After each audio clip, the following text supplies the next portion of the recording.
Hello mga inday mga undong. Niya na po kita sa itong mga baka. So sa mga nangutana diya, ang atong gamit is copramil o tahop. Ano itong isagol, yan ay asin. Ato na ipainom sa atong baka. Ni Bukdong. Human painom. Ano po pagkaon nila. Pakaon po nato. So sa mga nangutana diya, atong gamit sa atong mga baka is copramil o tahop. Karon kay hapit na mahurot ang atong copramil.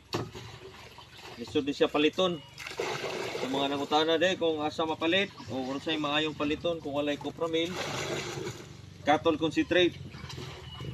Kay ang cattle concentrate, ang iyang ingredients is nana siya ay copramil, rice bran o mineral additives. Indot kayo na siya sa mga ruminas sa kanding o baka.